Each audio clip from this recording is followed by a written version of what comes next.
जासम पुनः परम पुरुष होते अधिक गावै संत सुजान। धन्य धन्य सतगुरु सुखदाय महिमा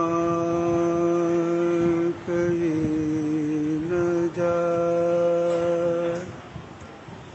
जो कछु कहो तुम्हारी कृपा मोते कछु न सही।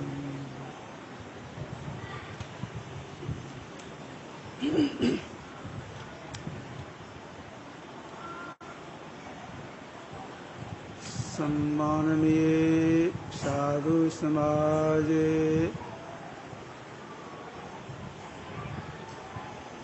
संत मत महासभा के सभी सदस्यगण, वरिष्ठगण,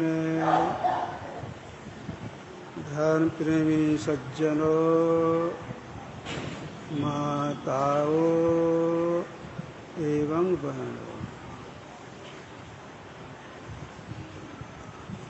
108 उपनिषदों में एक है महोपनिषद।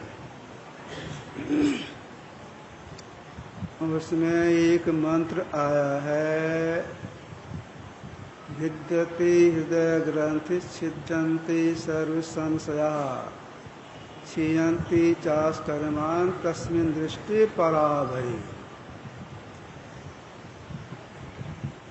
जो अंत साधना करती है, अंत साधना करते करते जब सारे संशयों का नाश हो जाता है, परमात्मा का साक्षात्कार हो जाता है, वे होती हैं संत।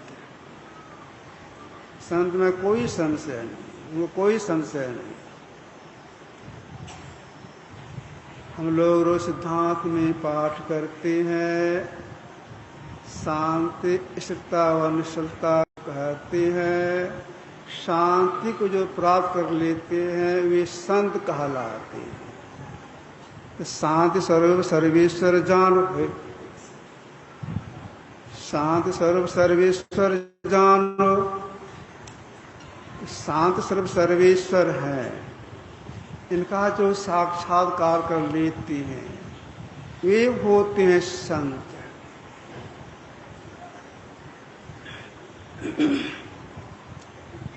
अभी हम लोगों ने ग्रंथ पाठ में सुना, गिरिजा संत समागम समन लाभ कछु आन। गिरिजा ने पार्वती जी, पार्वती जी से भगवान शंकर कहती हैं, हे पार्वती सुनो, संतों के संग के समान और किसी दूसरे में लाभ नहीं है। संत के संग के समान कुछ लाभ नहीं है। ऐसा क्यों कहा? देखिए, जो संत होती है उनकी नैसर्गिक आभा अति पवित्र होती है, और वह अति पवित्र आभा चारों तरफ शरीर को घेरे दूर तक फैलती है। शरीर से निकलती है, दूर तक फैलती है। उस पवित्र आभा के अंदर जो कोई आ जाती, कोई भी हो, जो आ जाती है, वह पवित्र आभा आने वाले शरीर में प्रविष्ट कर जाता है। लाभ क्या होता है? सरदा तप निशि शशि अपहरई संत दरस जी पात कट्टा रही, टरी मतलब यहाँ नाव से शरद ऋतु के ताप को रात में चंद्रमा हर लेता है। ऐसे ही संत के दर्शन से पाप का नाश हो जाता है, एक भी पाप नहीं रहता है। इसीलिए भगवान शंकर ने गिरिजा से कहा कि संत समागम, संतों संग के समान कोई दूसरा लाभ नहीं है, सब पाप नाश हो जाता है। कितना लाभ हो गया। तो जो संतों के पास आते हैं उनको यह लाभ होता है। ऐसे संत का मिलना बड़ा दुर्लभ है। कैसे पहचानेंगे? जो कोई कहे साधु को चीन्हा तुलसी हाथ कान पर देना, कैसे पहचानेंगे उच्च कोटि के संत हैं? कुछ दिन का संग करेंगे तो कुछ कुछ पहचान में आएगी, हाँ सही में उच्च कोटि के महापुरुष हैं। कुछ दिन संग करने के बाद तो कुछ कुछ समझ बात आएगी।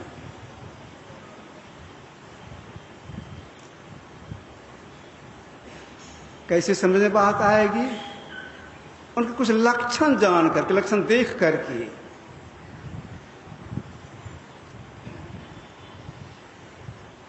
कुरुक्षेत्र के मैदान में अर्जुन ने यही बात भगवान कृष्ण से पूछा था।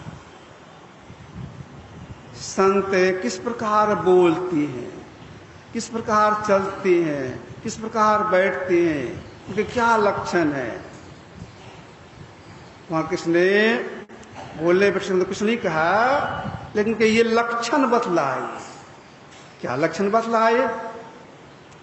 वह कामनाओं का त्यागी, कोई कामना नहीं, एक कामनाओं का त्यागी, आत्मा द्वारा आत्म संतुष्ट रहने वाला, दुख सुख से दुख नहीं हो, दुख से दुखी सुखी न होने वाला, मनोविकार से रहित और स्थिर बुद्धि वाला हो।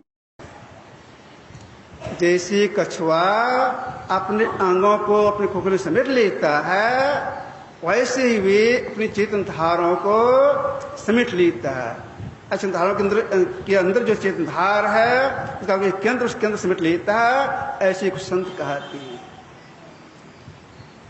स्थिर बुद्धि वाला। कैसे जान के स्थिर बुद्धि वाले हैं, कैसे उच्च कोटि के संत हैं? तो गुरु महाराज साधना किए तो कुछ थर्मामीटर बताए, अपनी वाणी में थर्मामीटर बताए कि यह थर्मामीटर लगा के देखो।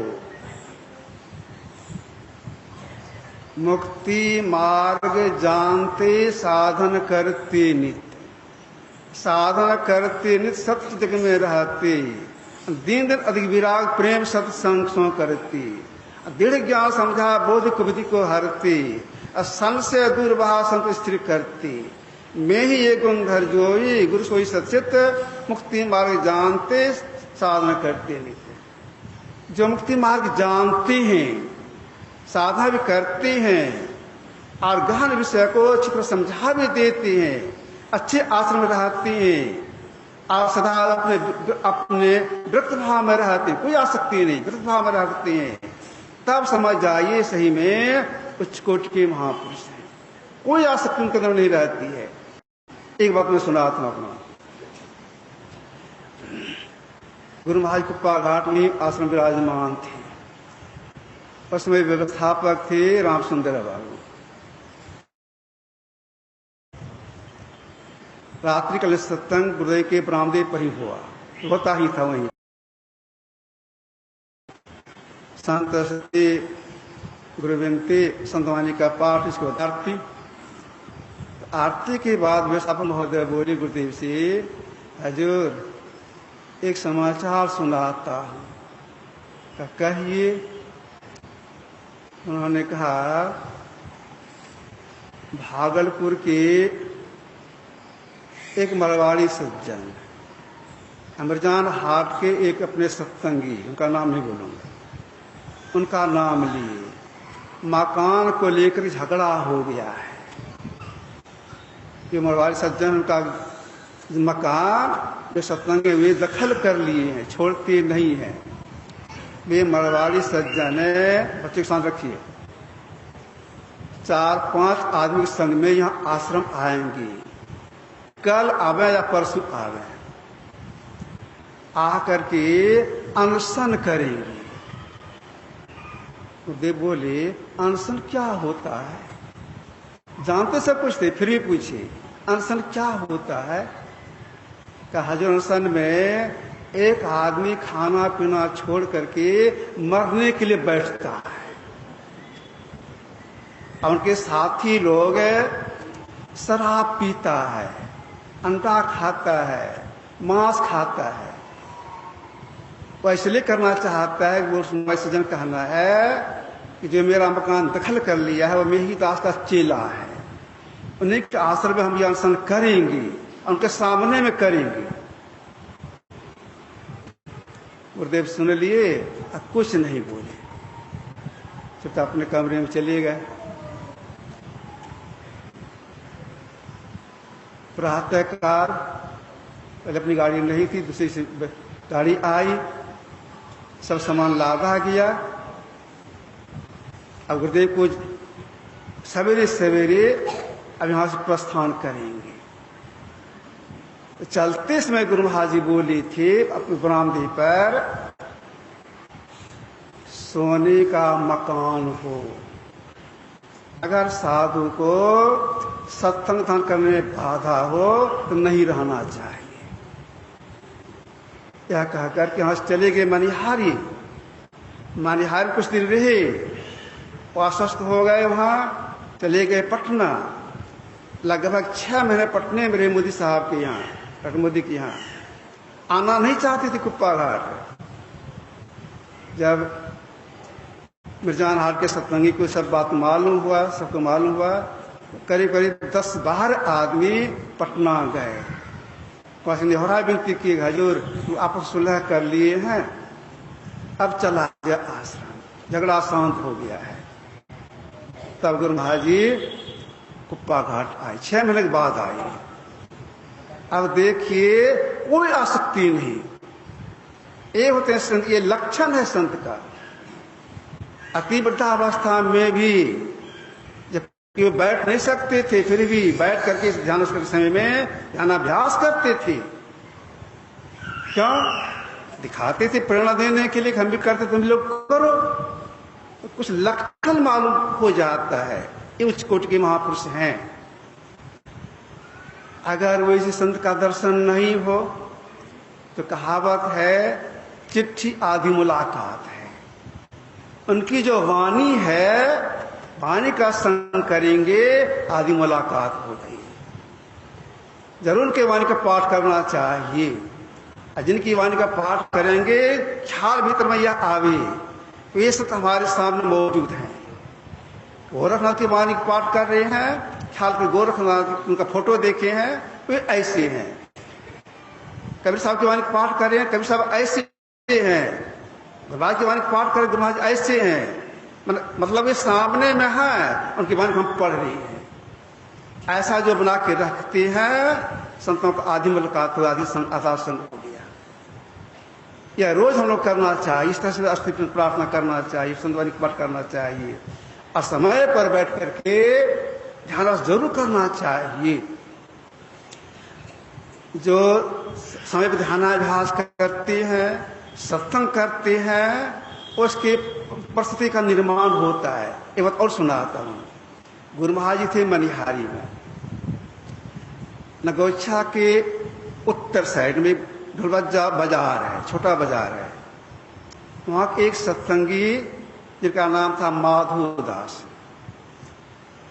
वे गए मनिहारी गुरु महाराज के दर्शन कर रहे हैं। दर्शन किए, गुरु से पूछते हैं कि माधो, अरे सत्संग ध्यान करते हो?